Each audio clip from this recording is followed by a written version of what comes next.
So let's talk about one of the important things also when we do creative writing. And aside from making use or maximizing figures of speech or the figurative language, we also have to include imagery. Okay, so imagery is important, or it's an important element in creative writing, simply because it allows you to be as descriptive as you want to be. So when we talk about writing creatively, or basically creative writing, we want to be as descriptive as possible, and it gives that effect that our writing or our final product is actually uh, has life, okay, or it brings out life through written text. And one of the aspects of, or one of the things that imagery brings, it actually taps or it tickles into the senses of your readers. Okay, and it's very essential to creative writing because again, it gives life. It makes you travel to that certain dimension. It allows the readers to travel within uh, the world that you've actually set your creatively written text to. And today we're actually going to discuss the 8 types of imagery. We're going to use these 8 types.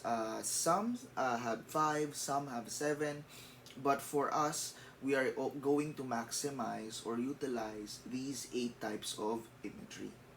Now, if you can see, these are the types of imagery that we're going to tackle. The first one will be your visual. The second one will be your auditory. The third one will be your olfactory. Next will be your gustatory, tactile, organic, thermal, and erotic. So let's take a look at the first four, which are your visual, auditory, olfactory, and gustatory.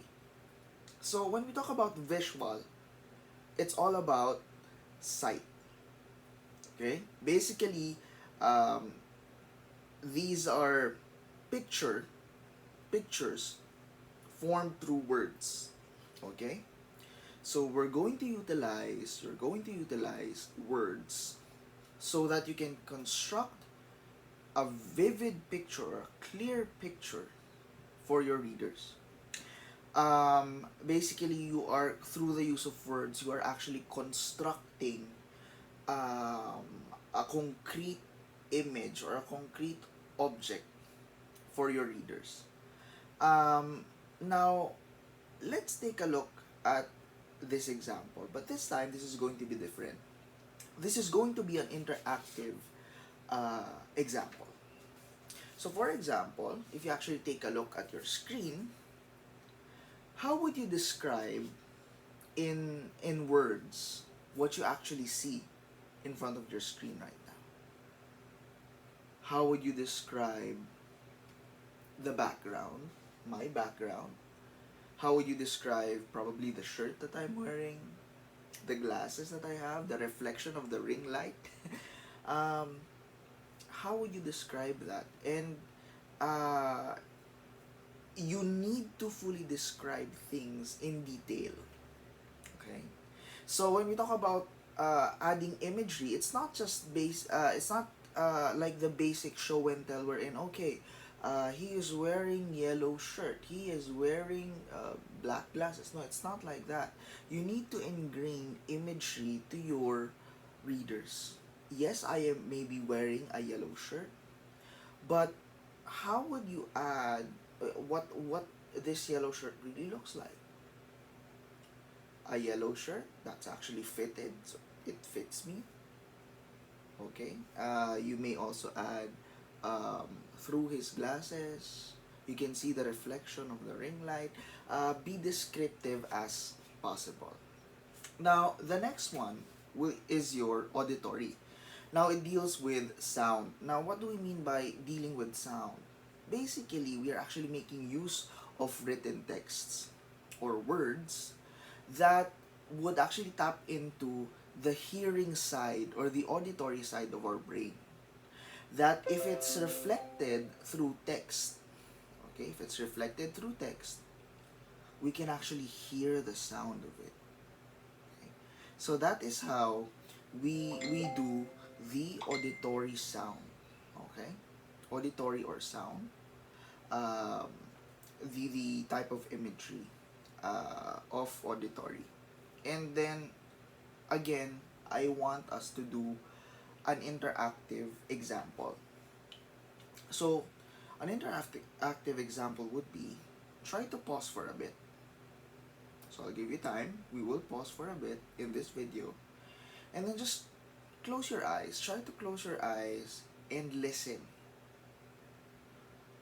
Try to describe in words what do you hear or what things do you hear.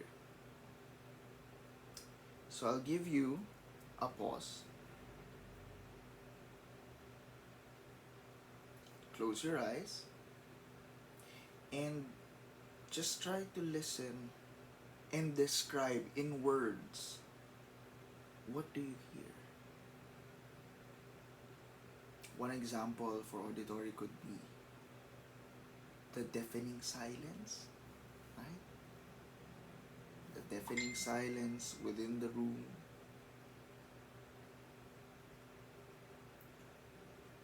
The surprising sound of the beep from the notifications of your phone or of your computer. What do you hear? The mandatory 3 p.m. engine that would uh, hurriedly pass through our street. See, that's something that you can actually hear if you actually do that imagery, the auditory. Now let's move on to the third one, which is your olfactory. When we talk about olfactory, this deals with smell. Okay, so for example, basically this actually deals with the smelling sense, no? Through your mind's nose. Our minds have noses, so we're going to utilize words in order to describe a certain smell. So maybe an example, an interactive example would be, how would you put into words, how would you fully describe the scent of your breakfast, the aroma of your breakfast this morning? Or how would you describe the aroma, if you can call it an aroma, um, the aroma of your brother or sister's um, breath every morning? So that would be how you do imagery using the olfactory sense. How would you describe those scents? How would you describe those aroma? Will it be pleasing? Is it pleasing? Does it tickle your soul? It means that it really smells that good. So again, we're fully describing the sense of smell. We're activating or we're triggering through the use of words the nose of our minds. Okay? And the last one for this first part is your gustatory, or the taste, wherein it has something to do with our mind's tongue. Yes, our minds have tongues. Okay? So, if you take a look at this example, okay, again, an interactive example, I want you to fully describe, how did your breakfast taste this morning? Or maybe right now you're eating as you're watching this video. how does your snack or snacks taste like? So again, we're trying to describe, if we're actually going to do this, we're trying to describe these senses: visual, auditory, olfactory, gustatory. We're trying to describe them through words, and at this level, try to deepen your descriptions on certain words. Okay?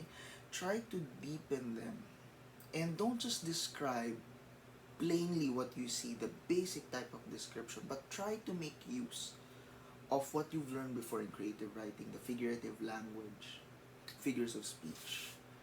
Try to use those elements and then fuse them in describing these senses, and then you will have a very creative paper, a very creative way in showcasing these senses.